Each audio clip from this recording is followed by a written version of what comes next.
treasure hub. I've seen this building so many times. I've never really been here. Never. I just keep passing it. Now, I can bet that almost 80% of Kenyans have not been inside this archaic repository named the National Archives or the Murumbi Gallery. We can't you. Sorry? What are you saying?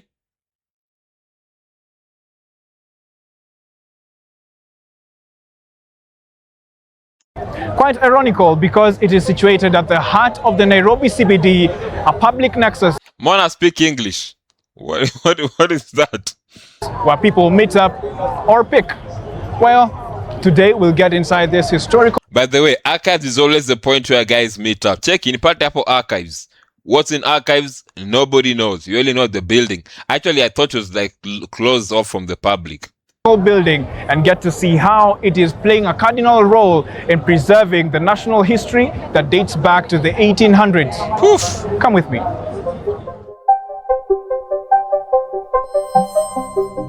At the heart of Kenya's capital is this iconic landmark, protruding with its antique architecture. But it isn't famous for the wrong reason.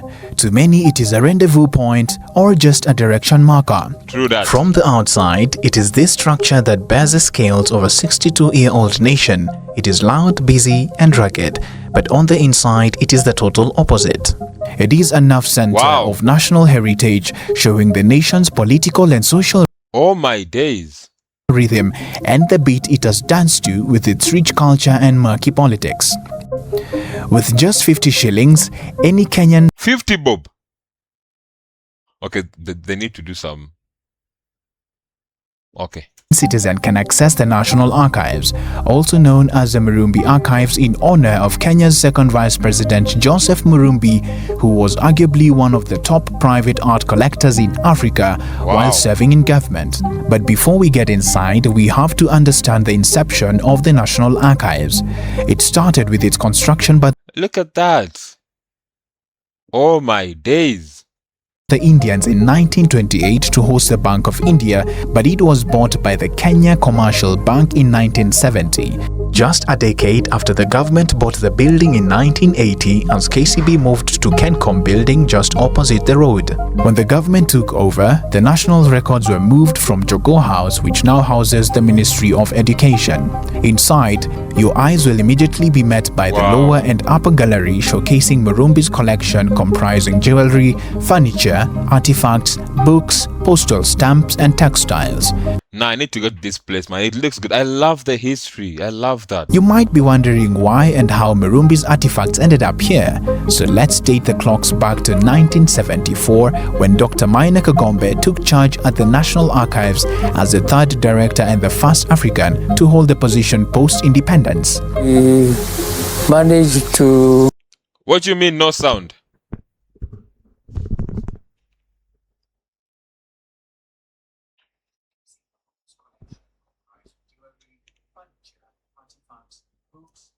What do you mean? Like, I'm very loud.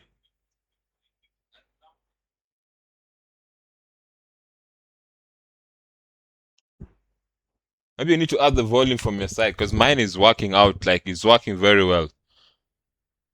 Get Murumbi Archives. We call it Antiquities and Africana. And that one, Murumbi said, how? Because I can hear like everything is okay. Maybe it's on your side, Mona. Just check that.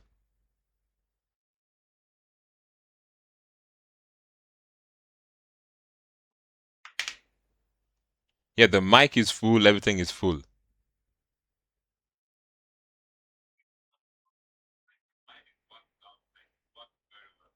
Yep. I think it's from your side.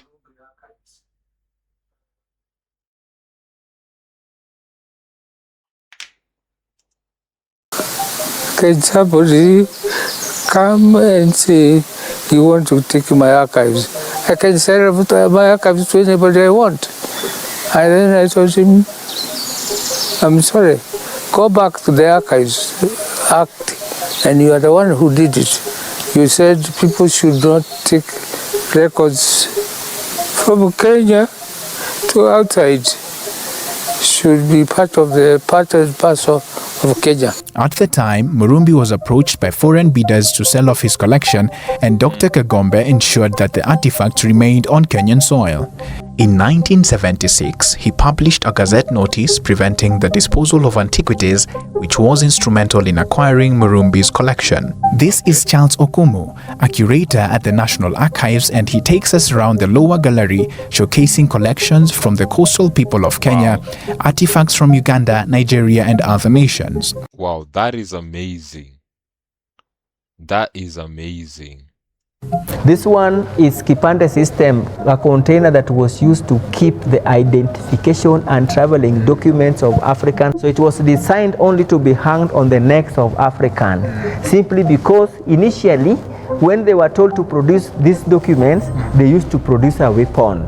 So the British went back and said there's something must be done. Yeah, you know, Luo men and history, we are here. Yeah. These people, this thing, let us hang it on their neck. These are African masks. Yes. These are very diverse. For example, you can be able to see the middle of the far up there is a mask of nobility. This is a third one for funeral. Okay. This cloth also, in its excess like this, it can be used as a serviette. So this is used for wiping the teeth. Yes. So this other one is also to reduce humiliation, particularly it's a circumcision mask. To avoid the boy child from a lot of humiliation, their heads are covered. There are also weapons used by the native Luo and Turkana communities alongside the religious treasures of... Nah, I need to go to this place, man.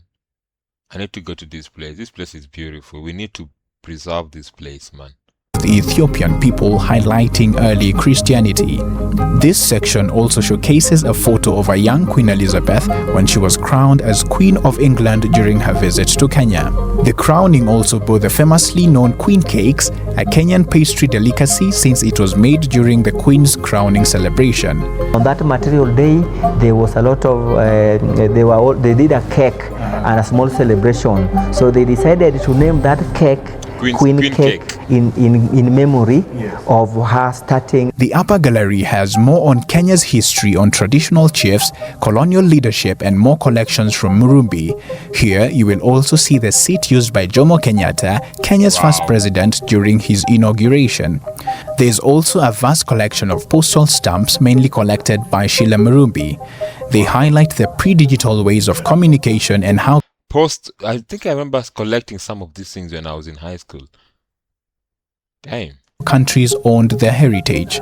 You know, stamps is an archive. Yeah. And stamp is an accurate archive. Okay. If I want very, very, very accurate information about a particular country in Africa, where they go. This guy is speaking like a true Luo, eh? Kadwa man accurate mar Africa. I'm sorry. The way he's talking, it gives me flashbacks of, you know, Kisumu and all that. The independence. Yes. When Jomo Kenyatta got blah blah, I come there and get the accurate information on the history of that particular country. Beyond the four walls of the gallery, there is more. The engine that keeps the rich history preservation alive. We step into the microfilming section responsible for converting old film records and newspapers for preservation services.